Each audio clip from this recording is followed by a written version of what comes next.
We are cooking the most delicious lamb chop lollipops. One on the grill, one on the stove. Oh, so delicious. And you are gonna love it. Let's cook.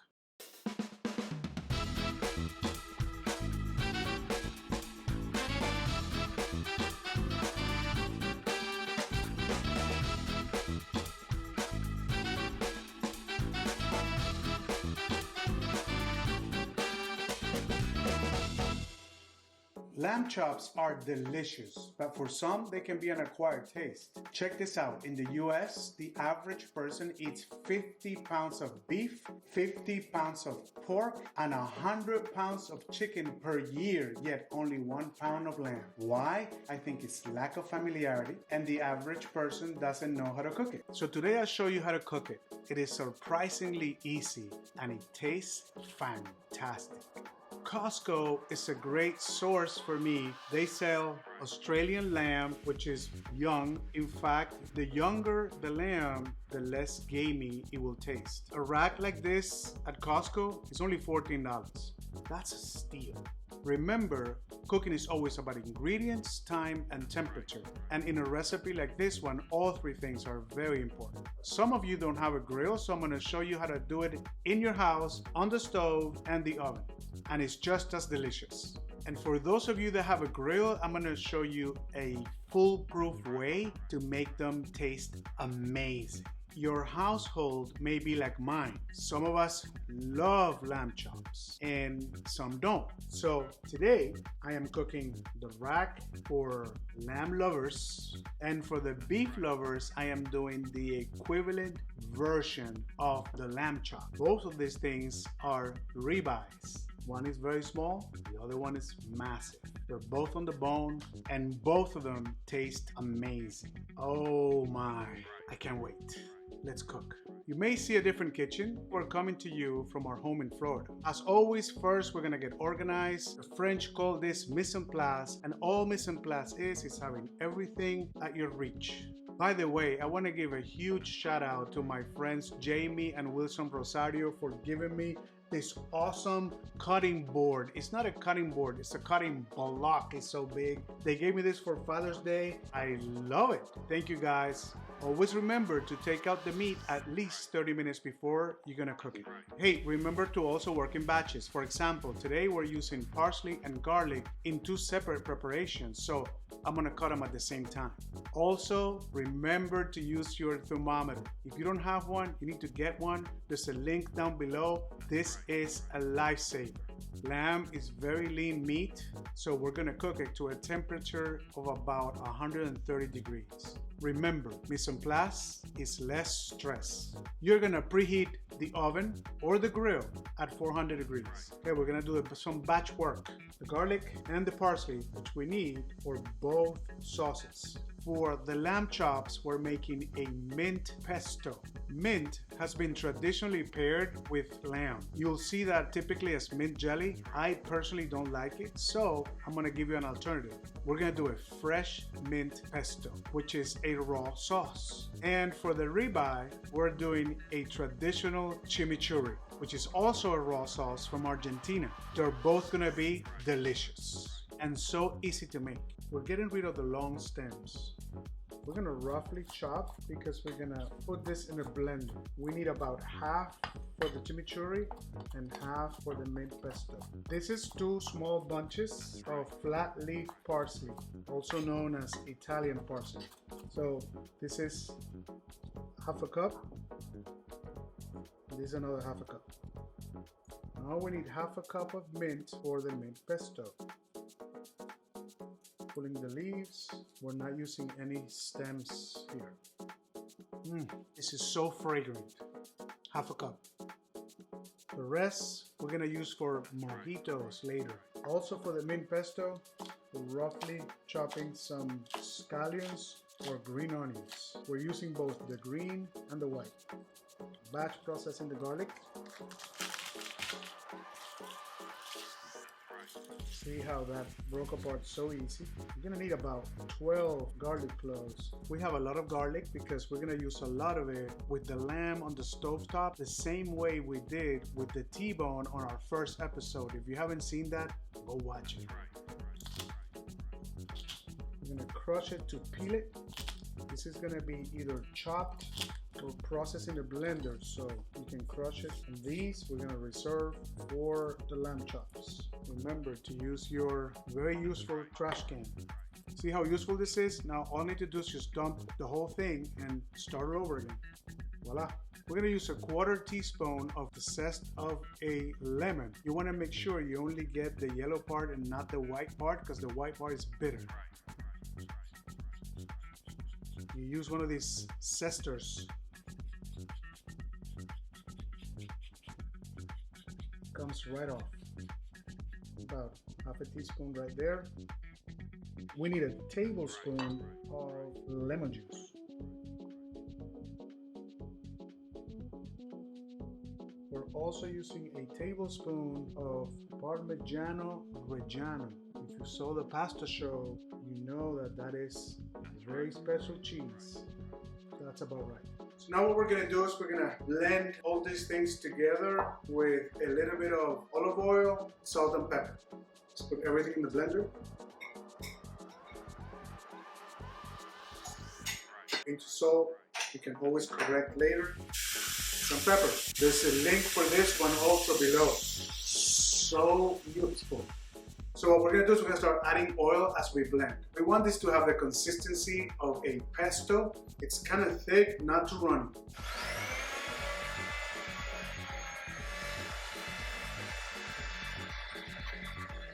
Okay, ready?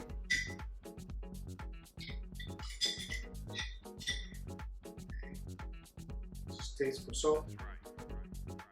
A little bit of salt. That's done. Now we're gonna do the chimichurri. The blender doesn't lend itself to a small amount like this. I'm just gonna go ahead and chop it by hand, like my friend Luis Saher, who is from Argentina. Shout out to Luis, taught me how to do. Takes a little longer. If you have a small food processor or a blender that works good for you, you can do that. The whole idea was to use the blender, but I don't think that's working out too good today. Now the benefit of doing it by hand like this is that you're gonna get a little chunkier mouthfeel, which I like. And that's one of the things that Lois told me. He likes that homey feel. I'm sure that the gauchos in Argentina did not have blenders. We're gonna use 1 teaspoon of oregano leaf. You may skip this one, but I find it adds complexity of flavor. 1 tablespoon of white distilled vinegar. You may use apple cider vinegar if you have that, but this one adds the least amount of flavor from the vinegar. Some olive oil to slightly cover. We're gonna use a little bit more vinegar as well, because it's gonna be a proportion of about 1 to 3 between vinegar and olive oil. A little bit of salt and pepper. You can use hot pepper flakes or pepperoncini if you like, to make it a little bit spicy. Taste. Remember to always taste your food. This is good. So our sauces are ready. I am using Vidalia onions for this preparation. I was looking for Cipollini onions, which are kind of a tiny Vidalia. They're small, they're flat, they're round and flat like this. You'll find them in a little bag. I find them like that in Publix. I couldn't find them here at the beach, but we're gonna substitute with Vidalia onions, which are sweet. They're only grown in Georgia, by the way. They should work the same. I'm just cutting them in smaller pieces because the cipollinis are done whole. 1 tablespoon of honey. This is a cup, so I'm gonna eyeball the tablespoon right here. We're also using thyme and we're using garlic. And to that honey, I'm adding, it's a 1/2 cup of chicken stock. We're gonna heat our pan with a little bit of canola oil. You can use any vegetable oil. Just find something that has a high smoking point. We're gonna put this pan right in the oven. Make sure you're using an oven-proof pan. All we're looking for is a little bit of color.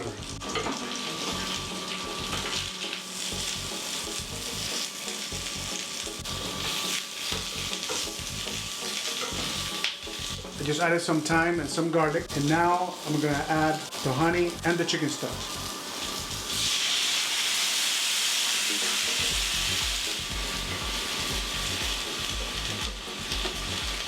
Most of the honey stayed there, so I'm gonna add just a little bit more on top. A little bit of salt, some pepper. They go in the oven. Okay, so we're gonna season the meat. You have to remember to season liberally. For the lamb, we're using a secret weapon, Chinese 5-spice. Any supermarket, they carry it. It's a blend of spices. Just want you guys to see me use something other than salt and pepper. Now for the salt, I wanna highlight this. This is called Frenching. The French invented it like they invented almost everything else in cooking. And what it is that they expose the bones. They just cut the fat out of the bones for a just better presentation. Let it rain from the top. You want to make sure that you got salt all over the meat. And we're going to do the same thing with the pepper. Now, you see how thick this thing is? This is probably 2.5 inches for sure. It needs a lot of salt.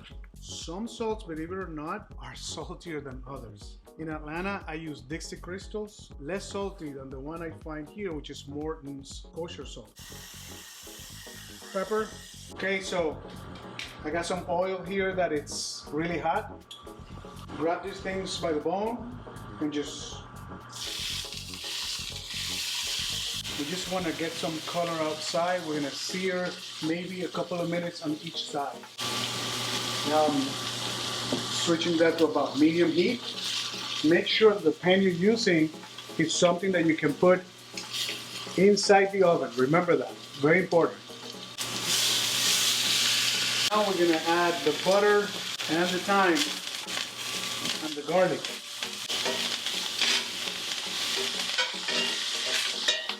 Oh my God, if you could smell this.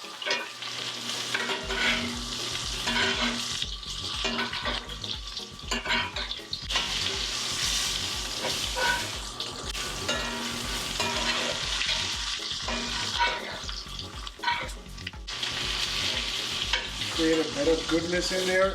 Now it goes in the oven.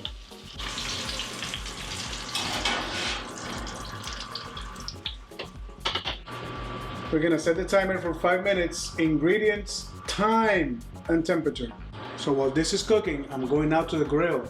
Come on, follow me. I preheated this thing like an oven, so this is what I did. This half side is off. This other half is on at high. What we're gonna do is we're gonna sear the meat on the high side. And then after a few minutes, we're gonna move them to the off side, close the lid, and use this like an oven, all right? Simple. If you want crisscross grill mark, all you need to do is rotate them at an angle. Start like this, and then move them like that. Fat side down. And I'm keeping the bones on this side here because they are very tender. 3 minutes. And then we're gonna turn them. Because of the fat, I could smell flare-ups. This happens, just move it around and then just lower the heat. Close it back up. That's it, just be mindful of what's going on in there. Okay, it's been 3 minutes, I'm gonna turn them now.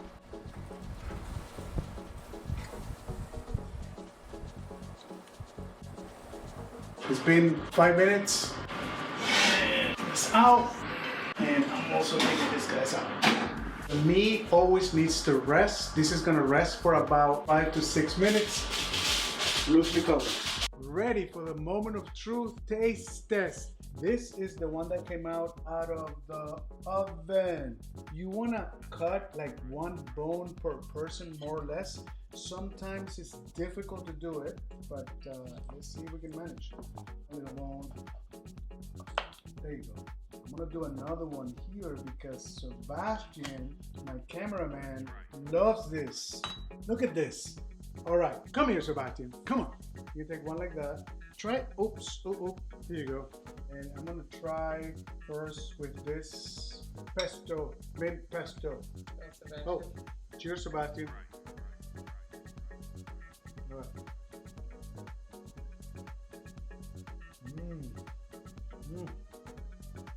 It's so juicy. Oh, Amazing. Oh my God. Oh, Joanna, how I wish you like this lamb. But what you're gonna eat now is not too shabby either. Oh my God, it's so good. The mint pesto cuts right through a fatty lamb. What are you thinking? It's amazing. I'm gonna cut. Oh, I forgot the onions. I'm gonna try another one here with chimichurri.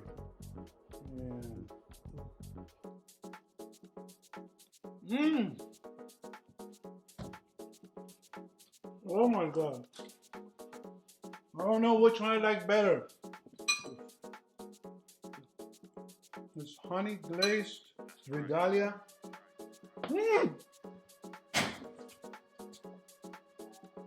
Oh my God. Joanna, you have to try this. Oh. What do I do now? Here's the one on the grill. It got a little bit charred here, so because that flare up went crazy. But ooh, look at that inside. That's what's important here. This is gonna be a tough competition. So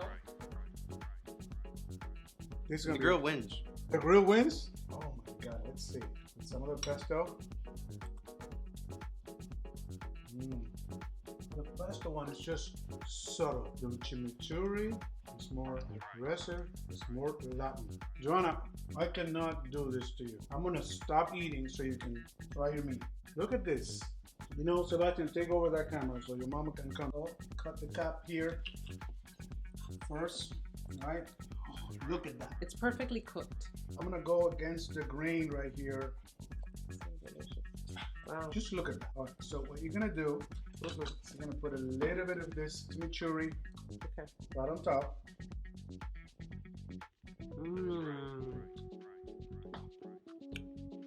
Well, An explosion of juices in my mouth. it's not that I don't trust you, but I need to. I'm gonna be the judge of that. And the grill just makes it work.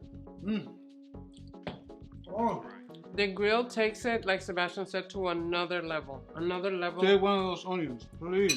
Try it. I usually don't like onions. Well, you don't like onions, but try that one. They really taste like candy. Candy. Oh my God. So sweet and good. A little more chimichurri on this one. Yeah. I'm going in. I think so. The happy dance? Yeah, my children do that. All my kids do that. All my kids dance when the food's so delicious. This is so awesome. 4 things. Subscribe, hit like, share with your friends, and cook it. You saw how simple this was? You just saw Sebastian's face when he ate that lamb chop lollipop. He was just off the charts delicious. I'm telling you guys, you are gonna love this. Your family's gonna love it. Your dog is gonna love it. This whole thing, it's about bringing the family together. You cook it, let me know. Follow us on Instagram at Gas in the Kitchen. Cook it, take pictures, upload it, tag us, let us know, let us follow you. We're in this together.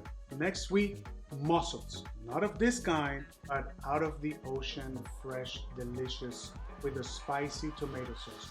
You are gonna love it. Come see us.